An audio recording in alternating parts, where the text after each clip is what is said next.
S'il y a bien une vidéo qui m'a été demandée plus que tout, c'est une partie 2 sur The Amazing Digital Circus. Donc, les amis, l'offre et la demande. Vous demandez, je vous fais. Ça marche comme ça.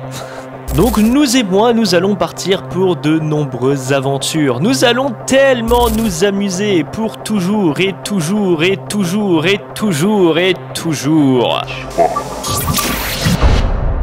Petit récap de la précédente vidéo, si tu l'as pas vu, va la voir et ensuite reviens. En gros, nous pensons que le cirque n'est pas ce qu'il semble être. Plutôt que d'être une expérience futuriste totalement immersive, nous pensons que c'est en réalité un jeu vidéo en réalité virtuelle des années 90. Un jeu qui copie les cerveaux de toutes les personnes qui mettent le casque. Ensuite, cette copie est transformée en personnage numérique et qui part en aventure à travers le cirque. Et donc on disait aussi que les gens piégés dans ce monde cherchant une issue, eh ben, ce ne sont pas réellement des gens, mais juste des copies numériques de leur conscience, de leur personnalité. Et c'est pourquoi on voit plusieurs reprises des stations de travail avec des casques VR dans le premier épisode, mais personne ne porte vraiment les casques et nos théories ne sont pas prêtes de s'arrêter là. On a continué en affirmant que Pomni est soit la créatrice du jeu, soit une employée du studio qui développe le jeu, ce qui est suggéré par sa crise mentale lorsqu'elle voit ses bureaux de travail dans le premier épisode. Et même si c'est la direction que je crois toujours que la série prend, parlons un petit peu d'autre chose, car il y a énormément de choses à explorer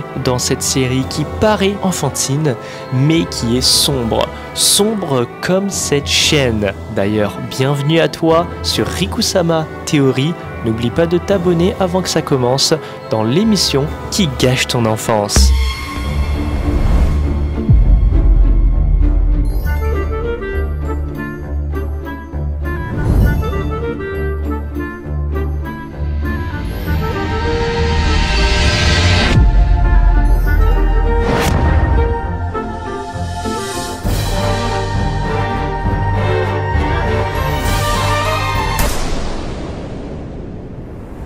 La dernière fois, j'ai brièvement évoqué la possibilité que le Digital Circus ait des connexions bibliques. Dans une scène où on explore l'arrière-salle de la société qui a apparemment créé le cirque, on voit les initiales C et A peintes sur le mur. Le C m'a immédiatement fait penser à notre dirigeant IA adoré, Kane. Un personnage qui est probablement le plus en contrôle de cette situation. Et dès que vous voyez les initiales Kane et A, votre première pensée pourrait être la référence biblique de Cain et Abel. Vous connaissez sûrement l'histoire. Cain et Abel sont les enfants d'Adam et Ève, les premiers humains de la tradition abrahamique. Au départ, je savais pas trop si cela allait mener quelque part, mais plus j'y réfléchissais et plus je faisais des connexions intéressantes. Dans la tradition biblique, Cain tue Abel et devient le premier meurtrier. Et que fait Cain dans le premier épisode? Eh bien, il éclate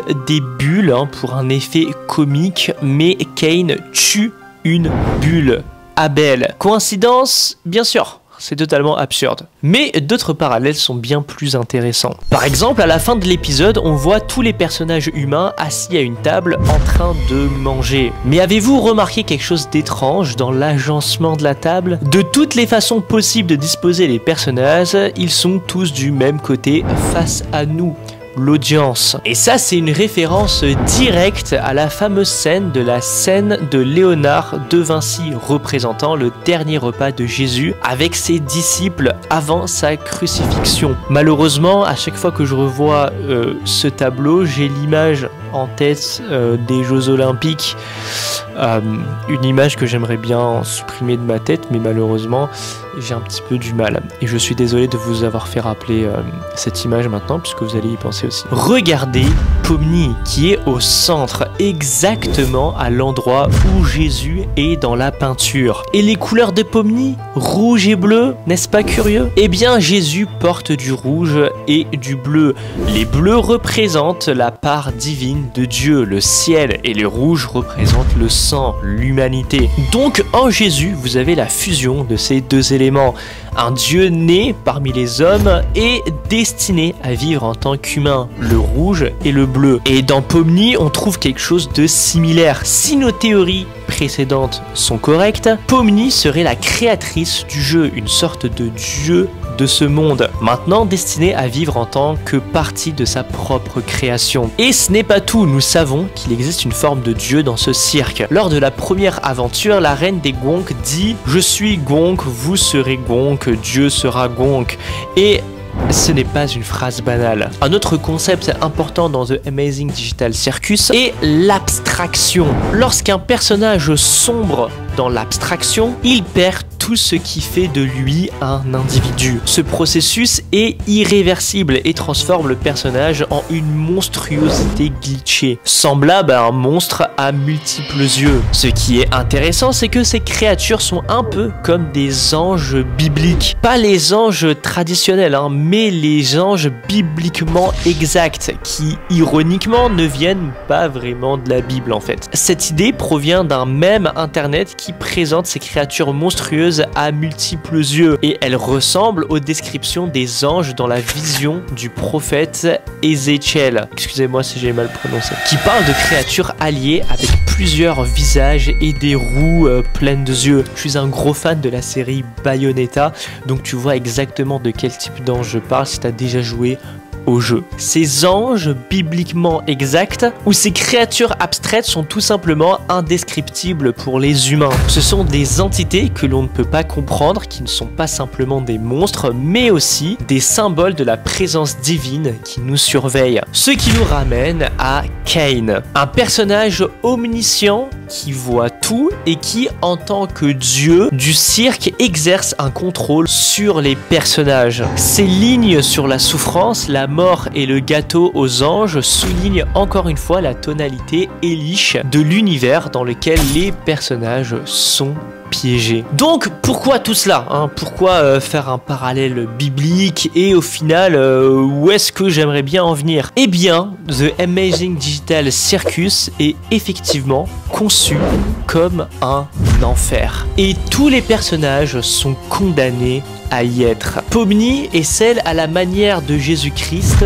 viendra les sauver, mais dans une tournure cruelle du destin. Pomni sacrifiera probablement sa propre liberté pour sauver les autres, restant piégé dans ce cirque numérique, dans une forme d'éternel tourment, un enfer sans fin. Voilà ce que je pense de The Amazing Digital Circus. Non seulement c'est un jeu vidéo avec des copies numériques de conscience humaine, mais il a des implications religieuses profondes. Alors je ne suis pas du tout chrétien ni d'aucune autre religion, donc j'espère que j'ai pas écorché certains mots ou j'espère que j'ai pas fait certaines erreurs. Si jamais c'est le cas, n'hésitez pas à me corriger. Mais si Pomni est effectivement une figure christique, eh bien elle pourrait finir par se sacrifier à la fin pour sauver les autres à l'image de Jésus. Ce qui rendrait l'histoire encore plus tragique qu'elle ne l'est déjà. Est-ce que j'ai gâché ton enfance? Dis-le moi en commentaire et dis-moi si tu veux la suite des autres épisodes. J'ai vraiment juste analysé globalement,